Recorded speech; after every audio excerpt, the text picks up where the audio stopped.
Pouvoir illimité, changer de vie avec la PNL, le livre référence, Anthony Robbins.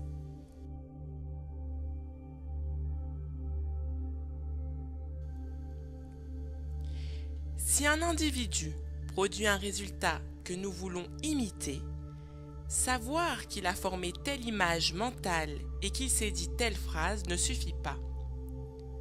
Nous avons besoin d'outils plus affûtés pour accéder véritablement à ce qui se passe dans son esprit. C'est là qu'interviennent les sous-modalités. Elles sont les qualités exactes des éléments requis pour obtenir un résultat. Ce sont les parties les plus petites et les plus précises qui composent la structure de l'expérience humaine. Pour être en mesure de comprendre et de contrôler une expérience visuelle, nous devons en savoir plus sur l'objet qui la provoque. Nous devons savoir s'il est clair ou foncé, noir, blanc ou coloré, mobile ou fixe. De la même façon, nous avons besoin de savoir si une communication sonore est forte ou faible, proche ou éloignée, sourde ou timbrée. Voici une liste de sous-modalités. Page 124. Liste de sous-modalités possibles. Première catégorie, liste des sous-modalités visuelles. Petit 1. Image qui défile ou vue fixe. Petit 2. Panoramique ou encadré, entre parenthèses, si encadré, format du cadre. Petit 3. Couleur ou noir et blanc. Petit 4. Luminosité. Petit 5. Taille de l'image, entre parenthèses, grandeur nature, plus grand, plus petite. Petit 6. Taille de l'objet central. Petit 7. Je figure ou non dans l'image. Petit 8. Distance entre l'image et moi. Petit 9. Distance entre l'objet central et moi. Petit 10. En 3 dimensions. Petit 11.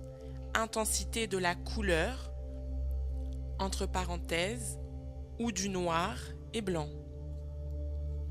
Petit 12. Degré du contraste. Petit 13. Mouvement ou non, entre parenthèses si oui, rapide ou lent. Petit 14. Net ou flou, entre parenthèses, et quels éléments. Petit 15. Netteté intermittente ou permanente. Petit 16. Nombre d'images, entre parenthèses, passage de l'une à l'autre.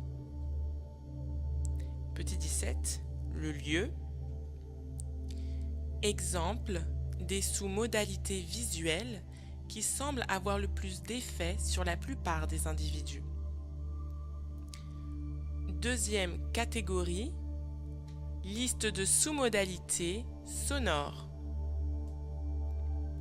Petit 1. Le volume. Petit 2. La cadence, entre parenthèses, interruption, série. Petit 3. Le rythme, régulier ou non. Petit 4. Inflexion, entre parenthèses, mots appuyés et comment. Petit 5. Le tempo. Petit 6. La pause. Petit 7. La tonalité. Petit 8. Le timbre. Entre parenthèses, le type, origine de la résonance. Petit 9, caractéristiques du son. Entre parenthèses, rauque, suave, etc. Petit 10, déplacement du son dans l'espace.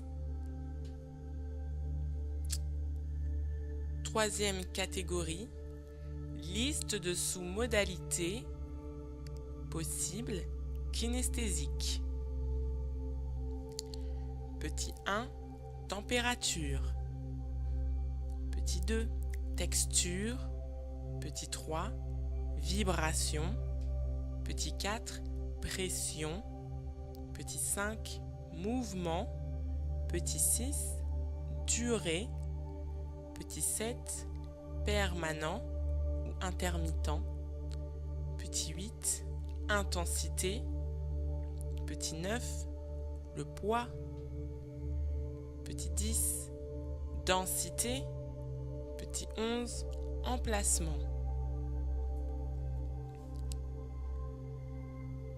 Quatrième catégorie, liste de sous-modalités possibles, douleur. Petit 1, picotement. Petit 2, chaud ou froid. Petit 3, crampe.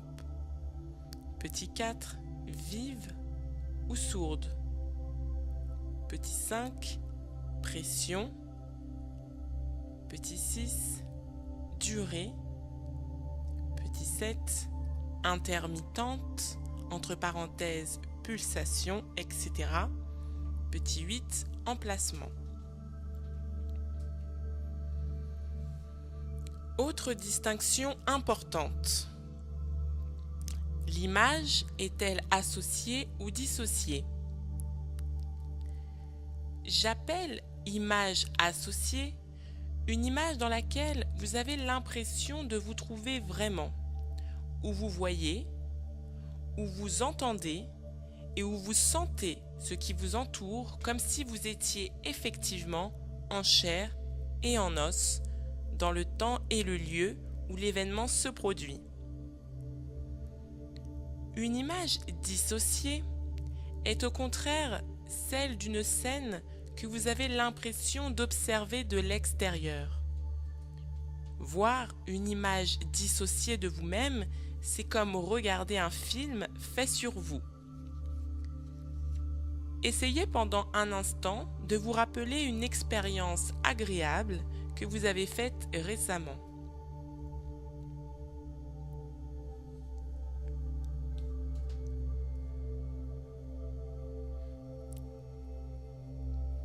Essayez en fait d'entrer dans cette expérience.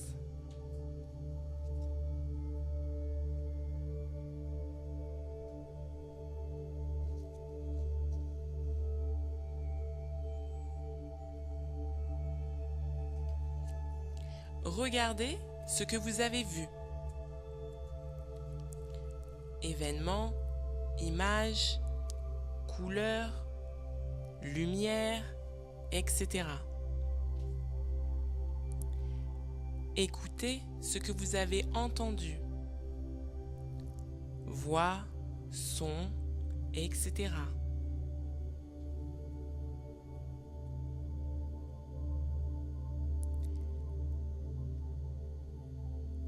Éprouvez ce que vous avez ressenti. Émotion, température, etc.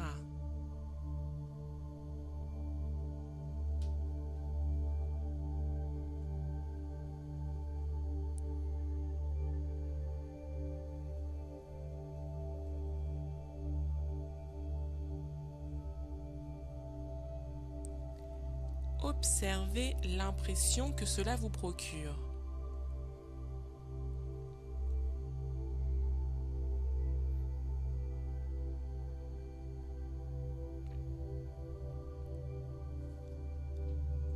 Sortez maintenant de votre corps et sentez que vous êtes en train de vous éloigner de la scène mais que vous vous placez à un endroit d'où vous pouvez toujours vous observer.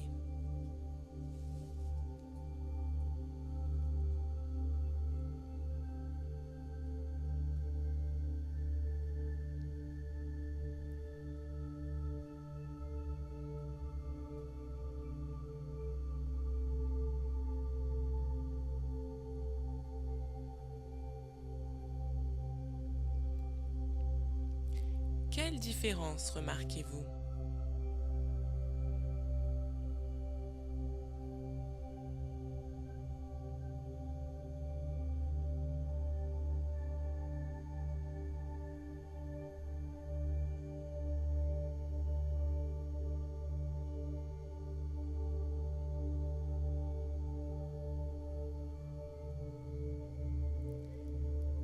Dans quel cas les sensations étaient-elles les plus vives? Dans le premier ou le second?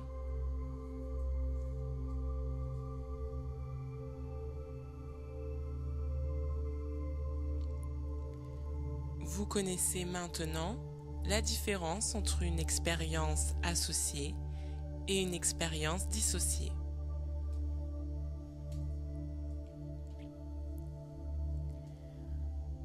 En utilisant les distinctions de sous-modalités, comme celle qui oppose association et dissociation, vous pouvez radicalement transformer l'expérience que vous faites de la vie.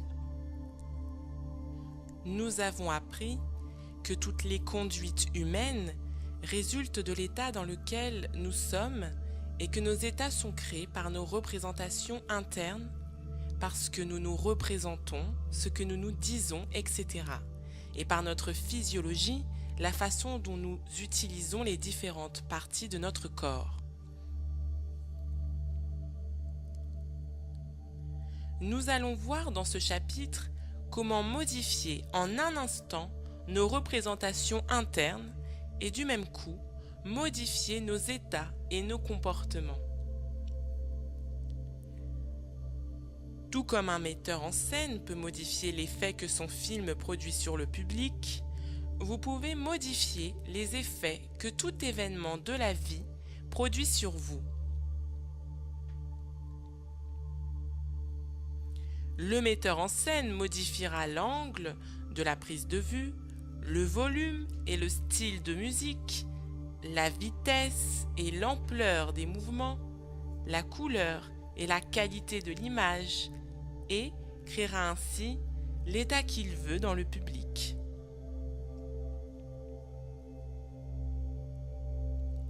Vous pouvez diriger votre cerveau de la même façon afin d'engendrer les états et les comportements qui contribuent à vos besoins les plus chers.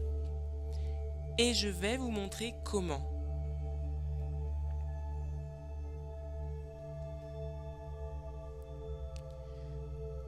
Je voudrais que vous vous rappeliez un souvenir très agréable. Ce peut être un souvenir ancien ou récent.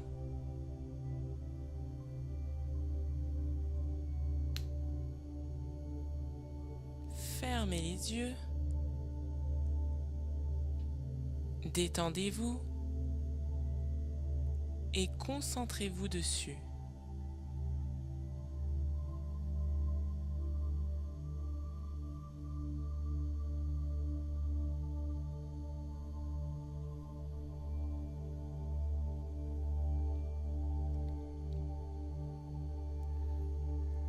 Essayez maintenant de rendre cette image de plus en plus claire.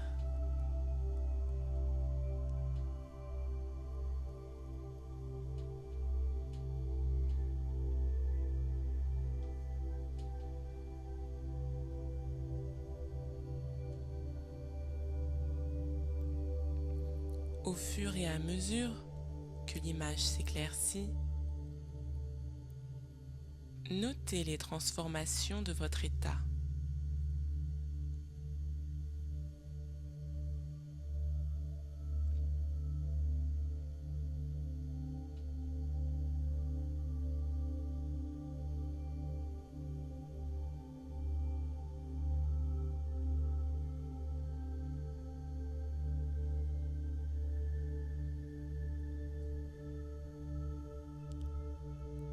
Maintenant, arrêtez et agrandissez l'image.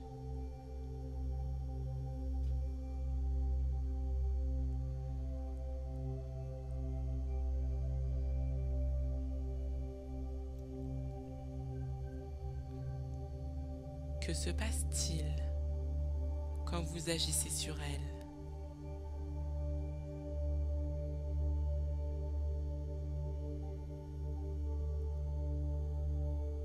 L'intensité de l'expérience change, n'est-ce pas?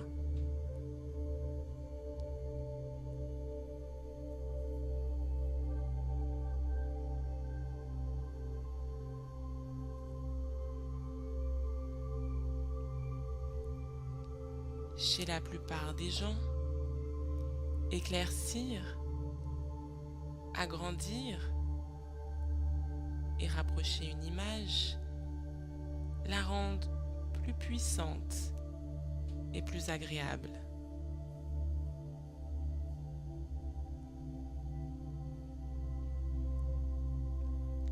Cela augmente la force et le plaisir de la représentation interne.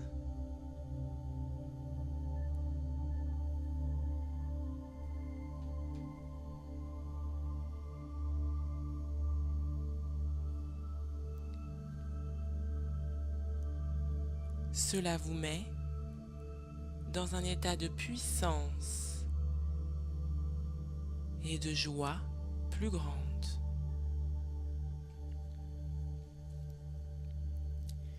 Tout le monde a accès aux 3 modalités. Entre parenthèses, représentation interne, visuelle, auditive et kinesthésique. Mais chacun recourt de façon différente aux différents systèmes de représentation. Beaucoup de gens accèdent à leur cerveau dans un cadre surtout visuel. C'est ce que nous avons fait dans l'expérience précédente. Revenez maintenant aux souvenirs agréables de tout à l'heure.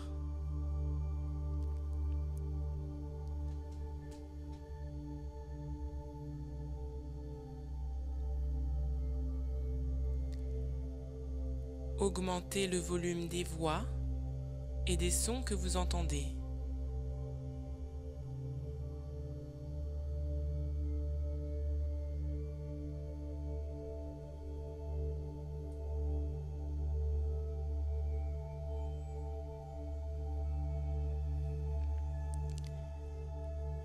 Rythmez-les plus, augmentez-en les basses et le timbre.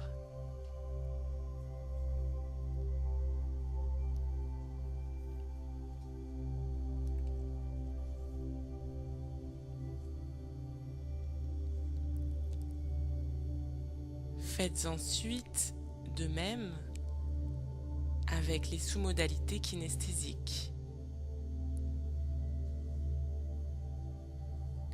Rendez votre souvenir plus chaud, plus mou, plus doux que précédemment.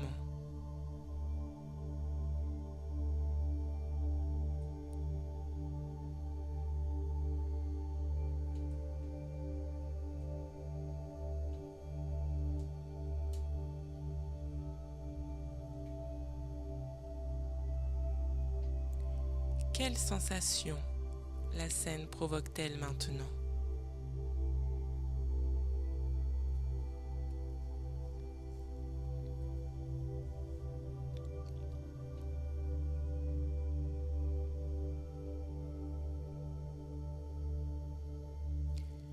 Tout le monde ne répond pas de la même façon.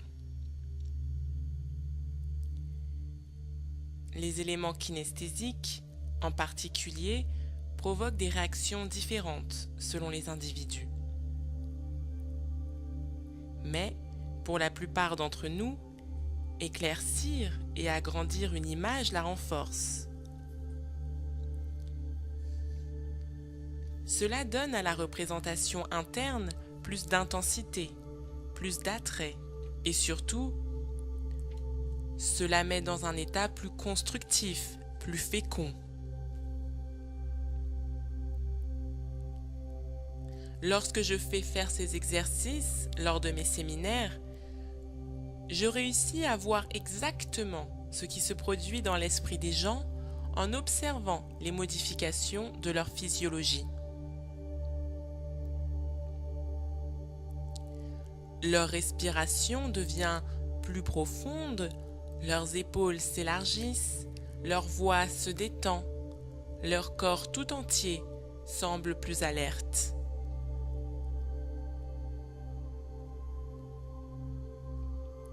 Faisons le même exercice avec une image négative.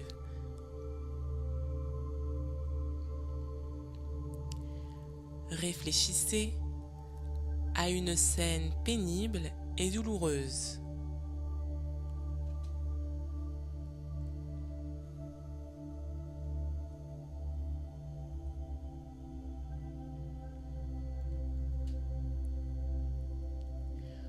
Augmentez-en maintenant la luminosité.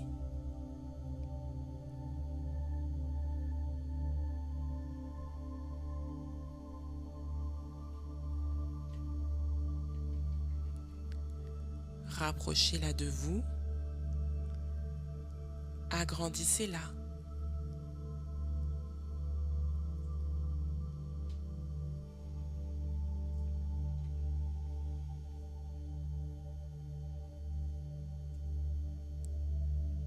Que se passe-t-il dans votre cerveau?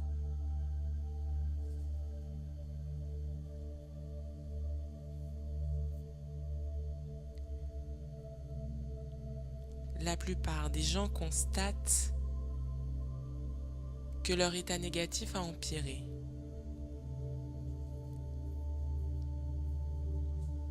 Maintenant, reprenez l'image du début.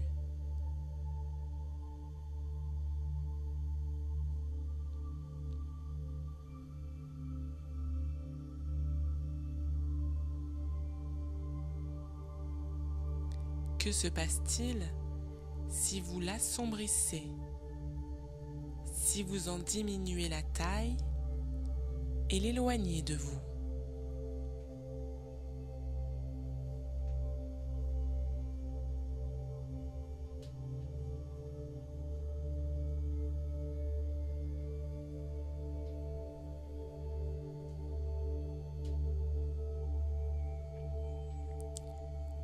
Notez les différences d'impression.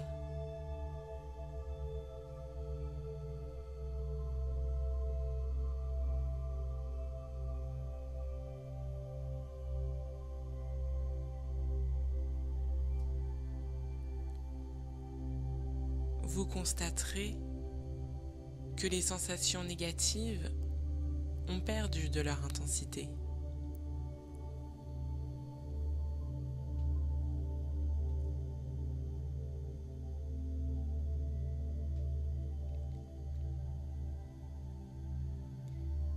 Essayez la même expérience avec d'autres modalités.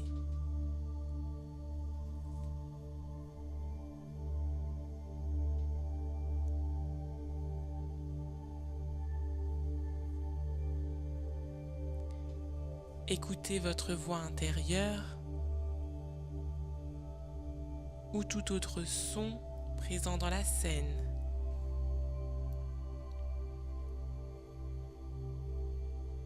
Et donnez-lui un ton élevé, martelé.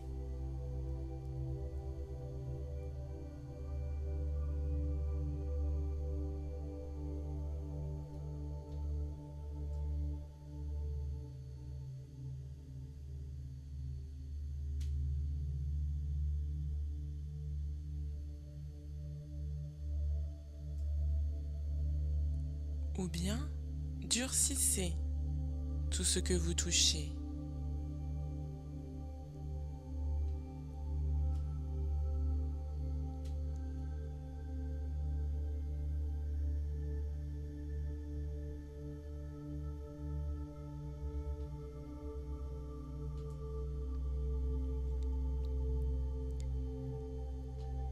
il est vraisemblable que la même chose va se reproduire.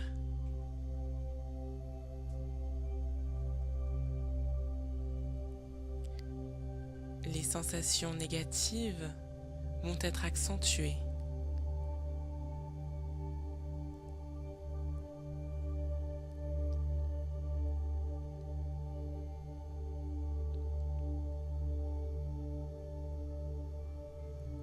Je le répète, mais je ne veux pas que vous considériez ces exercices d'un point de vue théorique. Je souhaite que vous les exécutiez en vous concentrant et en notant soigneusement les modalités et sous-modalités qui ont le plus de pouvoir sur vous.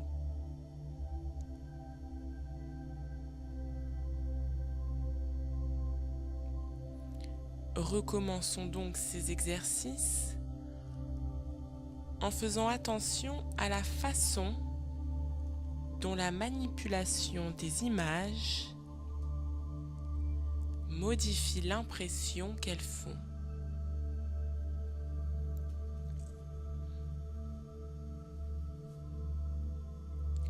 Reprenez l'image négative précédente et rétrécissez-la.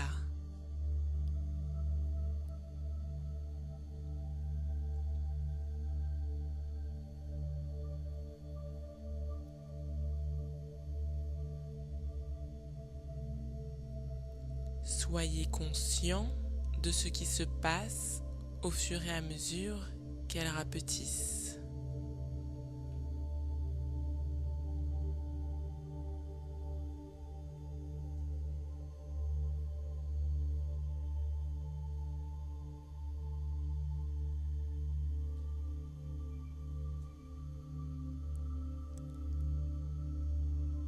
Maintenant, rendez-la plus floue.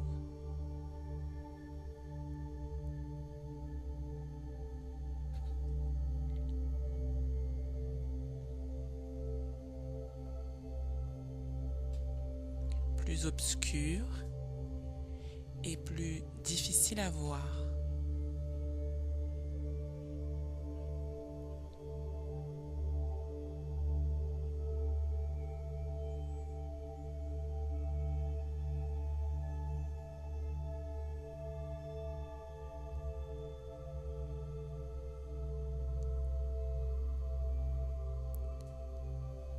Puis, éloignez-la de vous. Repoussez-la jusqu'à ce que vous la voyiez à peine.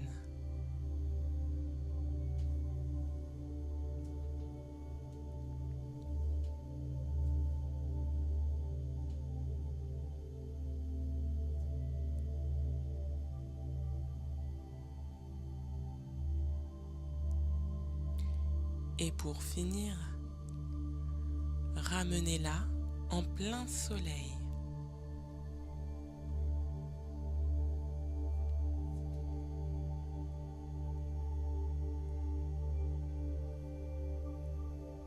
Notez ce que vous entendez, voyez et ressentez au fur et à mesure qu'elle disparaît.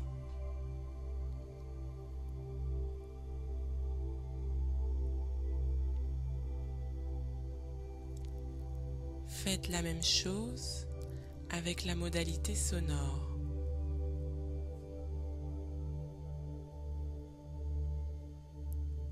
Diminuez le volume des voix que vous entendez.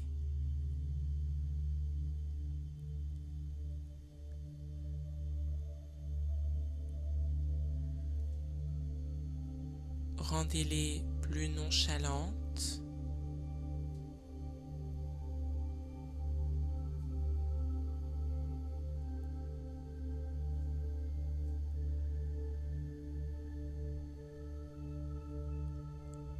Ôtez-leur leur rythme et leur vigueur.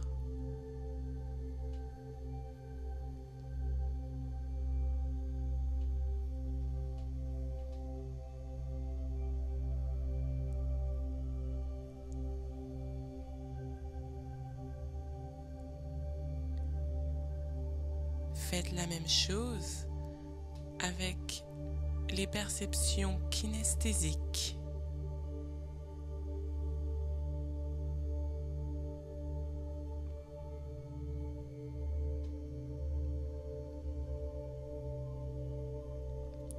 Qu'arrive-t-il à l'image négative?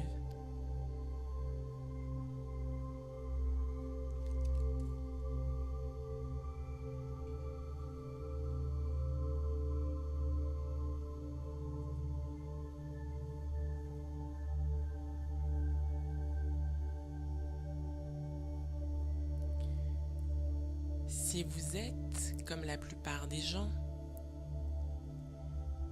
elle perd de sa force.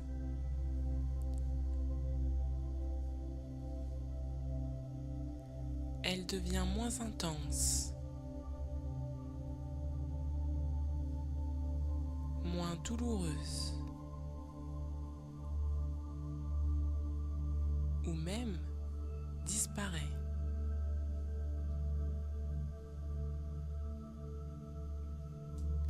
Vous pourriez en faire autant avec un événement du passé qui vous a causé beaucoup de chagrin. Le dissoudre et le faire disparaître complètement.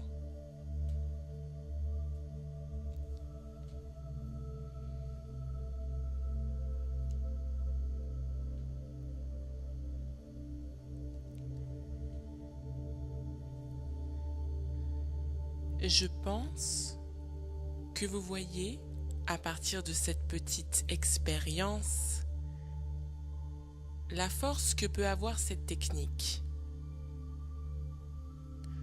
En quelques minutes seulement, vous avez réussi à augmenter une sensation positive et à diminuer une sensation négative. Dans le passé, vous étiez à la merci de vos représentations internes.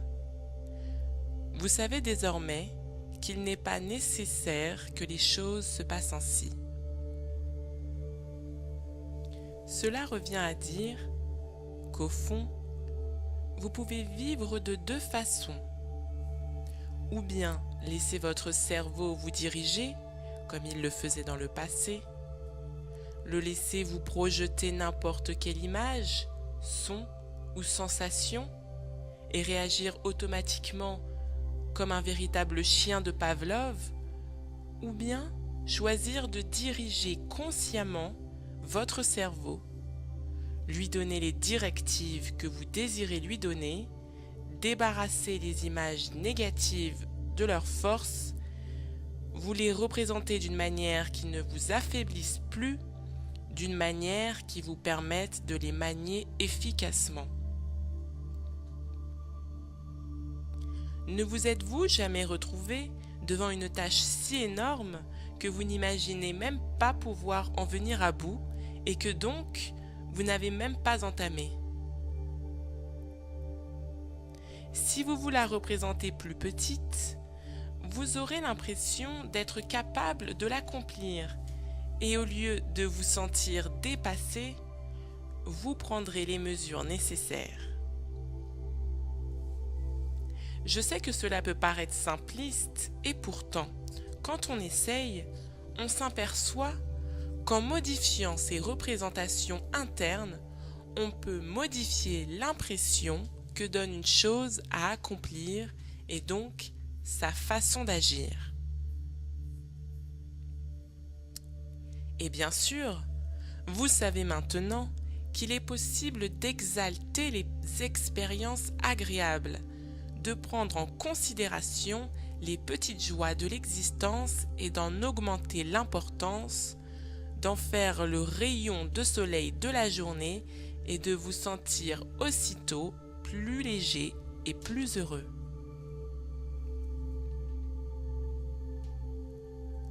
Nous disposons là du moyen de donner plus de piment, d'attrait et de gaieté à la vie. Rien n'est bon ni mauvais, mais y penser le rend ainsi. Shakespeare.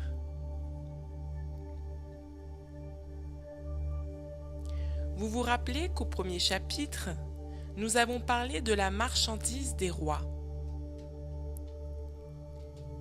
Les rois gouvernaient leur royaume. Eh bien, votre royaume, c'est votre cerveau. Et vous pouvez le gouverner en contrôlant la manière dont vous vous représentez les expériences de la vie. Toutes les sous-modalités dont nous avons parlé disent au cerveau ce qu'il doit ressentir. Rappelez-vous en effet ceci. Nous ne savons pas exactement de quoi est réellement faite la vie.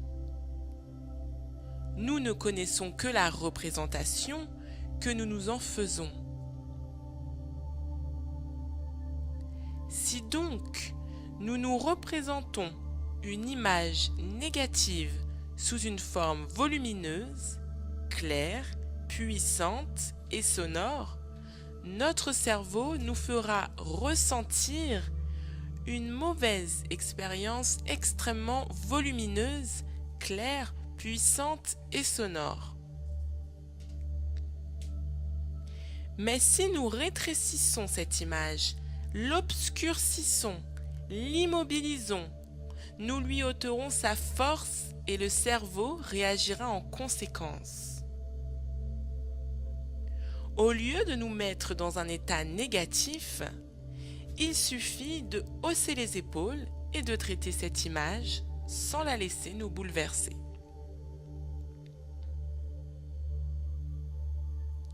Le langage nous donne beaucoup d'exemples du pouvoir de nos représentations. Que voulons-nous dire quand nous déclarons qu'un individu est promis à un brillant avenir? Que ressentons-nous quand quelqu'un nous dit que l'avenir paraît sombre? Ou quand nous parlons de faire la lumière sur une affaire? Qu'entendons-nous par l'expression prendre des proportions excessives ou donner une image déformée des faits? Ou quand nous annonçons que quelque chose nous pèse sur la conscience, ou que nous avons fait une fixation mentale sur tel événement? Qu'entendez-vous par « ça sonne bien » ou « il s'est produit un déclic » ? Nous avons tendance à considérer ces expressions comme des métaphores. Ce n'en sont pas. Ce sont généralement des descriptions précises de ce qui s'est produit dans votre esprit. Repensez à ce qui s'est produit tout à l'heure, quand vous vous êtes rappelé un mauvais souvenir et l'avez agrandi. Vous rappelez-vous comment cela a accentué l'aspect négatif de l'expérience et comment cela vous a mis dans un état négatif? Pouvez-vous trouver un meilleur moyen de décrire cette expérience que de dire qu'elle a pris des proportions excessives? Nous savons donc, d'instinct, le pouvoir de nos images mentales. Je le répète, nous pouvons contrôler notre cerveau et ne pas nous laisser contrôler par lui.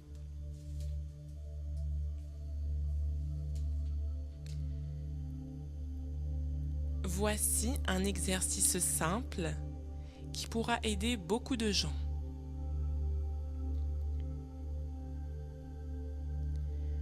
Avez-vous déjà été obsédé par un dialogue intérieur que vous ne réussissez pas à interrompre, comme si votre cerveau refusait de se taire?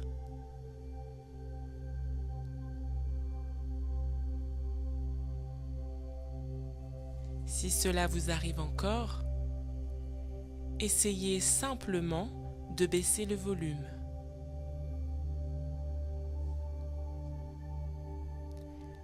Atténuez la voix qui résonne dans votre tête.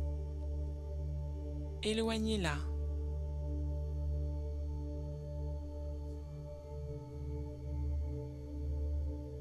Cela suffit souvent pour régler le problème.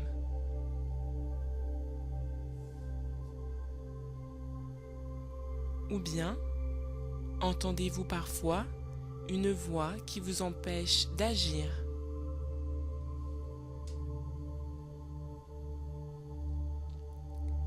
Laissez-la désormais dire la même chose.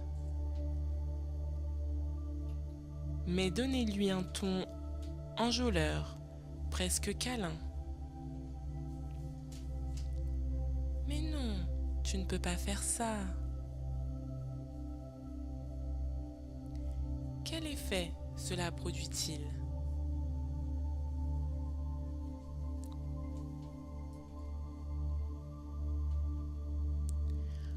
En principe, vous allez avoir très envie de faire ce que la voix vous interdit de faire. Curieux, non?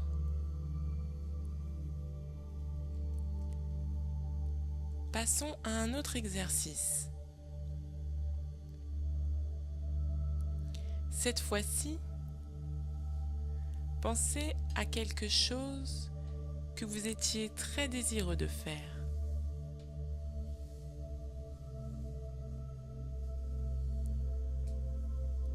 Détendez-vous et formez une image mentale aussi claire que possible de la scène que vous voulez évoquer.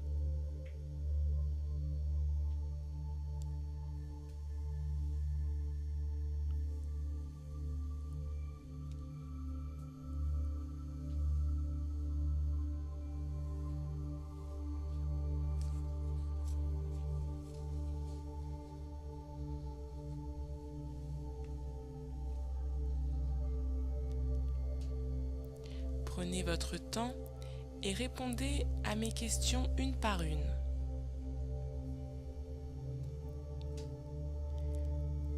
Les réponses varient selon les individus.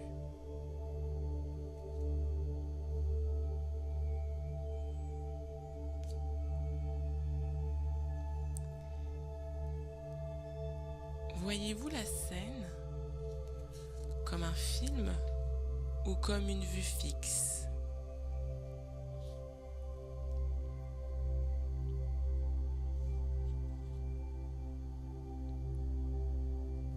Est-elle en couleur ou en noir et blanc?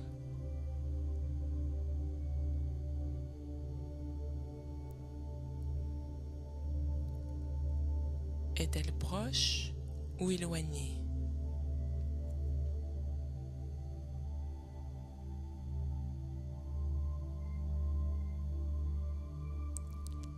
Est-elle à droite, à gauche ou au centre?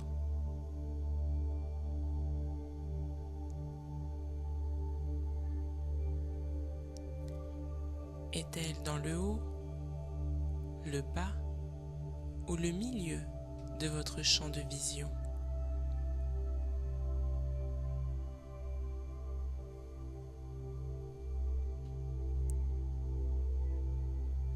Est-elle associée, c'est-à-dire la voyez-vous comme si vous y étiez présent, ou dissociée, c'est-à-dire la voyez-vous comme un observateur extérieur?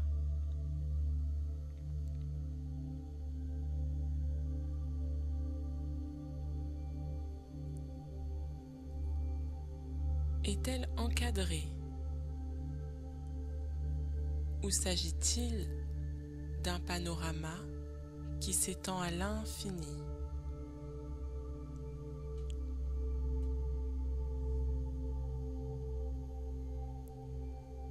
Est-elle claire ou sombre?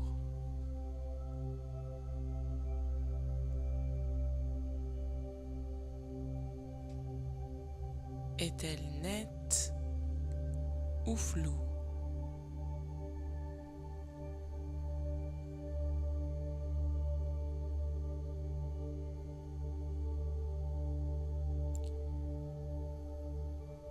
Tout en faisant cet exercice, notez les sous-modalités qui se manifestent avec le plus d'intensité.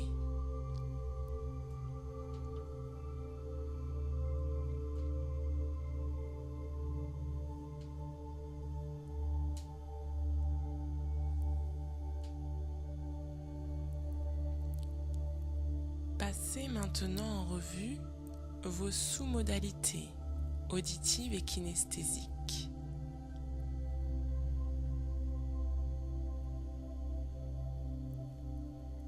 Quand vous écoutez ce qui se passe, entendez-vous votre propre voix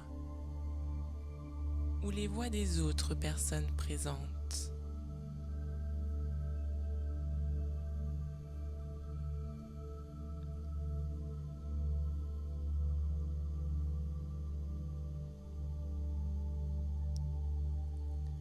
Entendez-vous un dialogue ou un monologue?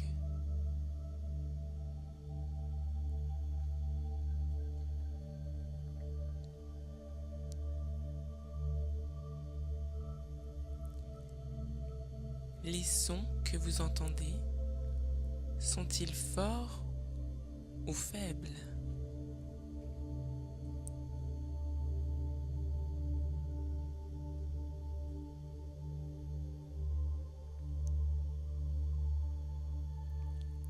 Présentent-ils des inflexions variées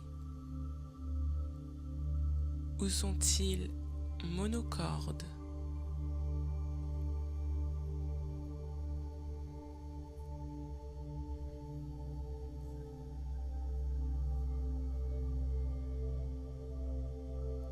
Sont-ils rythmés ou hachés?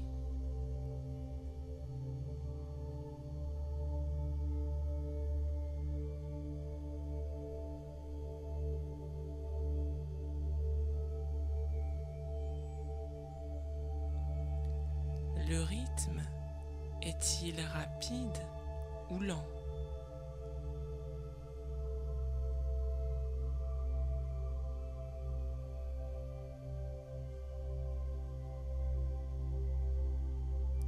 Les sons vont et viennent-ils ou sont-ils permanents?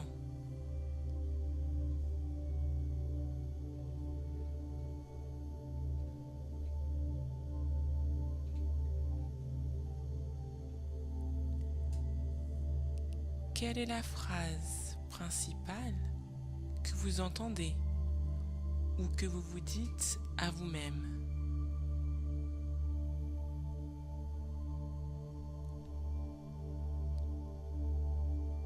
D'où vient le son?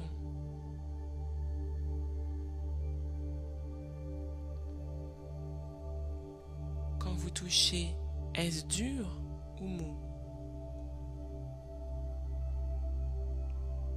Chaud ou froid?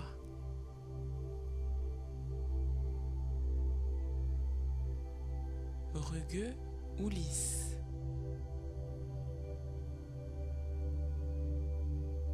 Souple ou rigide?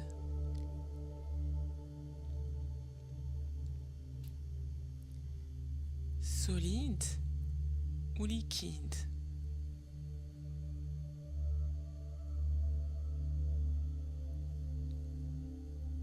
Pointu ou émoussé?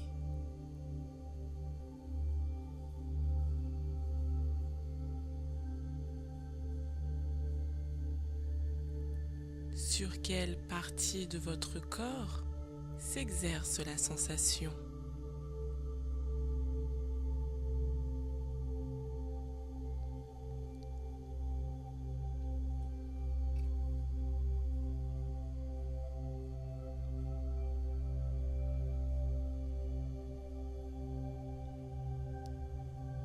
Est-ce sucré ou aigre?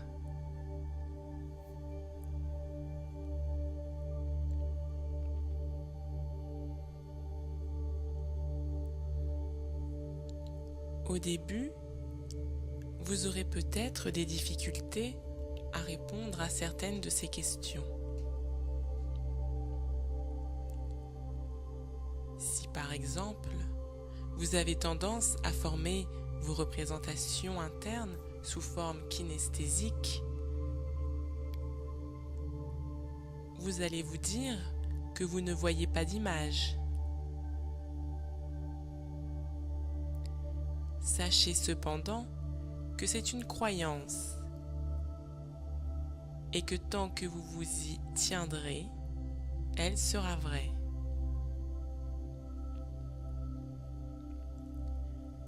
Au fur et à mesure que vous prendrez conscience de vos sous-modalités, vous apprendrez à améliorer votre perception par ce que j'appelle le chevauchement.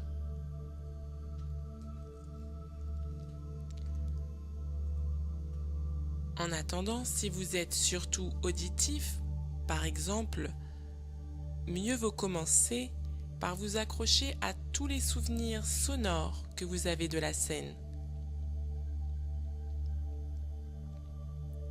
Puis une fois que vous aurez composé une représentation interne riche et féconde, il vous sera beaucoup plus facile d'y introduire un cadre visuel afin de travailler sur les sous-modalités visibles ou bien un cadre kinesthésique pour faire intervenir des sous-modalités kinesthésiques.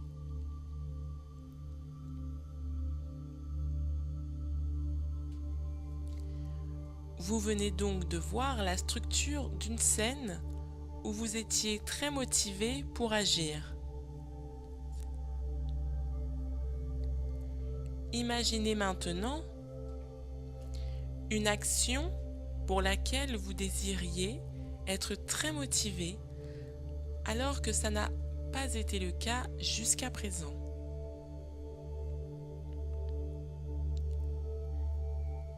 Formez-en une image mentale.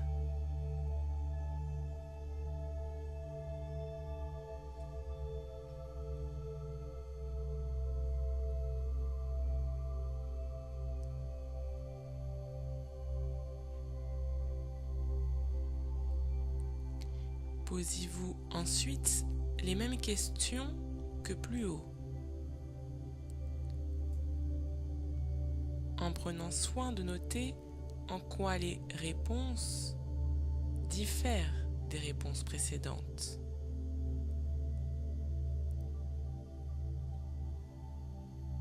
Vous passerez ainsi en revue toutes les sous-modalités visuelles, auditives et kinesthésiques.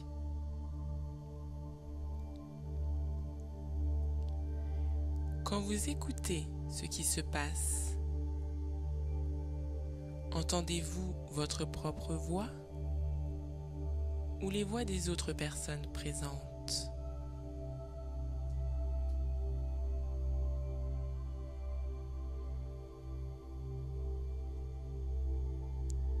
Entendez-vous un dialogue ou un monologue?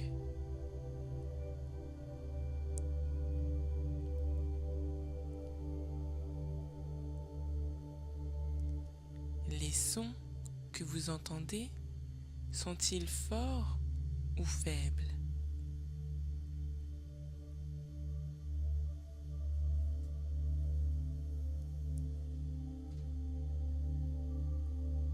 Présentent-ils des inflexions variées ou sont-ils monocordes?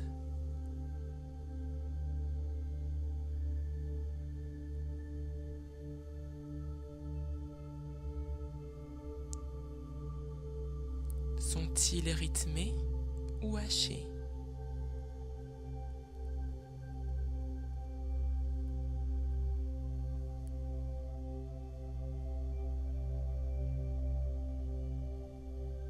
Le rythme est-il rapide ou lent?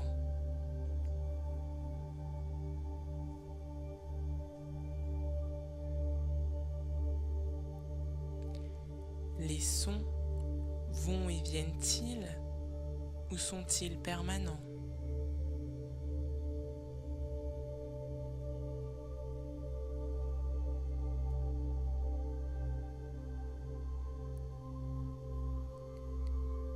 Quelle est la phrase principale que vous entendez ou que vous vous dites à vous-même?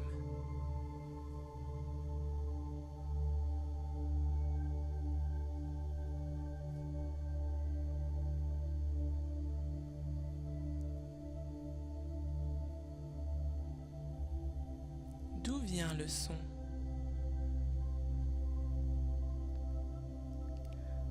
Lorsque vous touchez, est-ce dur ou mou?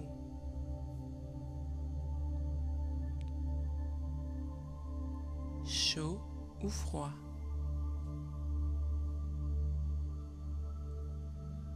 Rugueux ou lisse?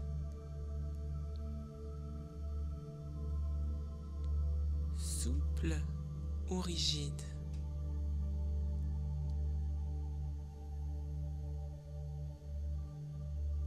Solide ou liquide?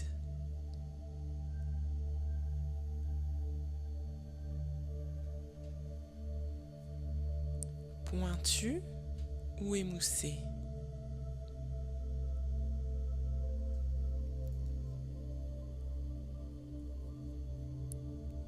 Sur quelle partie de votre corps s'exerce la sensation?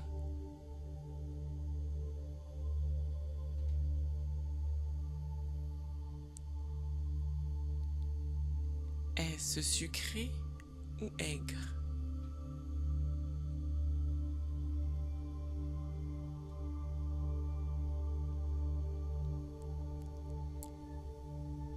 Revenez maintenant à l'expérience pour laquelle vous étiez très motivé.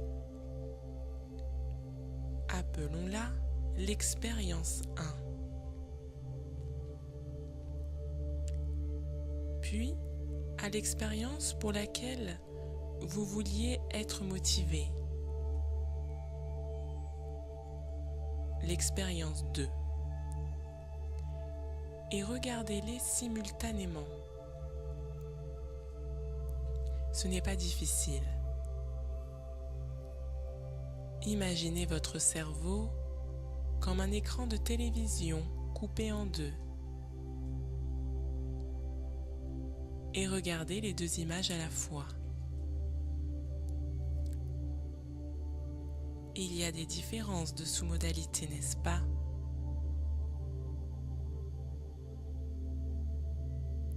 C'est facile à prévoir puisque des représentations différentes produisent des effets différents sur le système nerveux.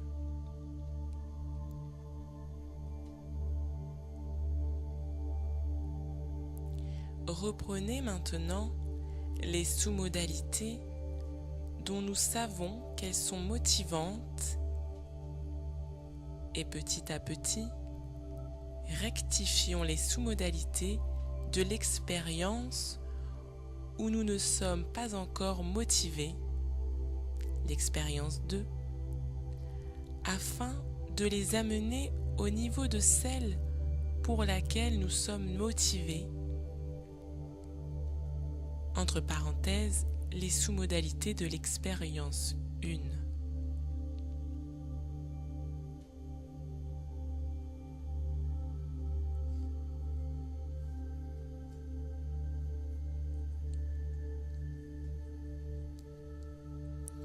Les différences varient d'un individu à l'autre. Mais il y a de fortes chances pour que l'image de l'expérience 1 soit plus claire que celle de l'expérience 2.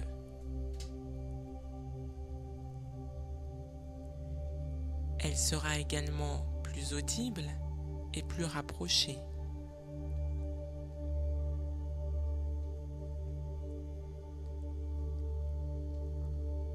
Concentrez-vous sur ces différences et agissez sur la deuxième représentation de manière qu'elle devienne de plus en plus semblable à la première.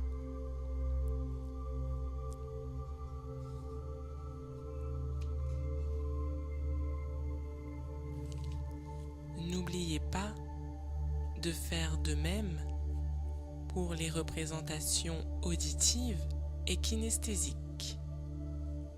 Allez-y.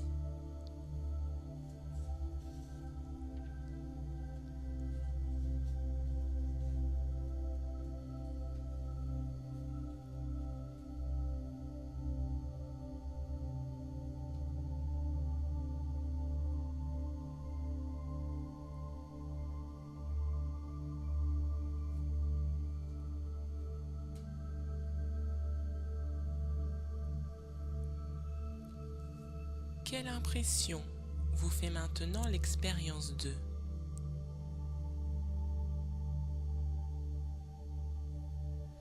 Êtes-vous plus motivé?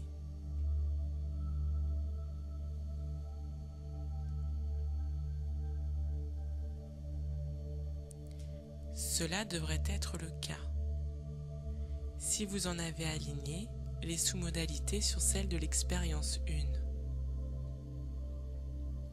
Par exemple, si la scène 1 était animée et la scène 2 fixe, vous avez animé la scène 2.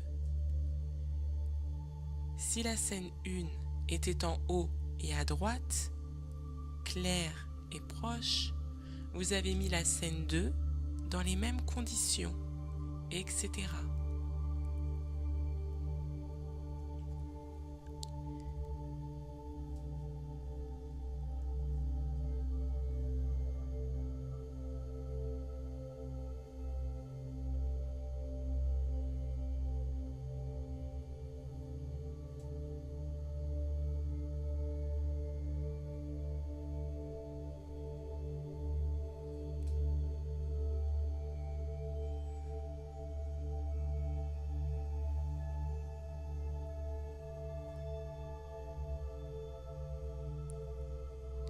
Cet exercice surprend parfois. Pourtant, si l'on y réfléchit, il est assez logique. Si vous connaissez les indications représentatives qui mettent votre esprit dans un état particulier et que vous appliquiez ces indications à une expérience, vous réagirez comme ces indications ordonnent à votre système nerveux de réagir face à cette situation.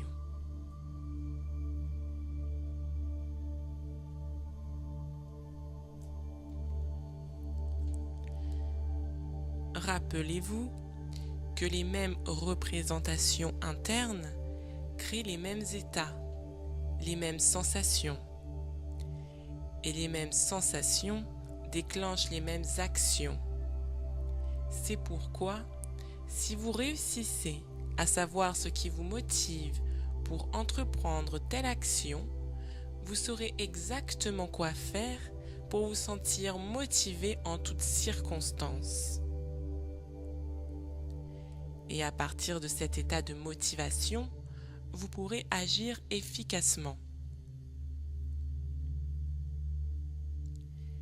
Il est important de noter que certaines sous-modalités essentielles nous affectent plus que d'autres. Par exemple, j'ai demandé un jour à un homme avec qui je travaillais quelles étaient les sous-modalités qui le motivaient le plus. La plupart des sous-modalités visuelles ne semblaient pas l'affecter beaucoup. En revanche, les mots et le ton de la voix qu'il employait pour se parler à lui-même jouaient un rôle considérable. En outre, quand il était motivé, il sentait une tension dans ses biceps. Par contre, quand il n'était pas motivé ou qu'il était fâché, il éprouvait une tension dans la mâchoire et son ton de voix changeait complètement. En modifiant seulement ces deux sous-modalités, je pouvais le faire passer instantanément d'un état de contrariété et de désintérêt à un état de motivation. On peut faire la même chose avec la nourriture. Une femme adorait le chocolat à cause de sa texture, de son aspect lisse et crémeux, mais elle détestait les raisins parce que les pépins croquaient sous la dent. Il m'a suffi de lui demander d'imaginer qu'elle mangeait un grain de raisin doucement, qu'elle le mordait lentement et qu'elle en sentait la texture en le faisant tourner dans sa bouche. Je lui ai également demandé de décrire le processus.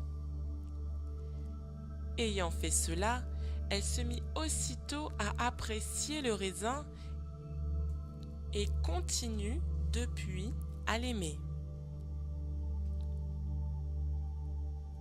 Quand on est comme moi, ce que j'ai appelé un imitateur, on est toujours curieux de savoir comment les gens font pour obtenir tel résultat, mental ou physique. Les gens qui viennent me voir pour me demander conseil me disent « Je suis complètement déprimé ». Je ne leur demande ni pourquoi ils sont déprimés, ni de me représenter et de se représenter à eux-mêmes les raisons de leur dépression. Cela ne ferait que les plonger dans un état de dépression plus profond. Je ne veux pas savoir le pourquoi de leur malaise, mais son comment. Je leur demande donc, comment vous y prenez-vous ? J'ai droit généralement à un regard étonné, parce que la personne ne se rend pas compte qu'elle doit faire un certain nombre de choses dans son esprit et dans son corps pour être déprimée. Je lui demande alors, si j'étais dans votre corps, comment ferais-je pour me sentir déprimée ? Qu'est-ce que j'imaginerais ? Qu'est-ce que je me dirais ? Comment le dirais-je ? Sur quel ton le dirais-je ? Ces processus provoquent en effet des réactions mentales et physiques spécifiques et produisent donc des effets affectifs particuliers. Si vous modifiez la structure du procédé, il peut se transformer en autre chose, en un état différent de celui de dépression. Une fois que vous savez consciemment comment vous faites certaines choses, vous pouvez commencer à faire marcher vous-même votre cerveau et à créer les états qui vous aident à vivre de la manière que vous désirez et que vous méritez.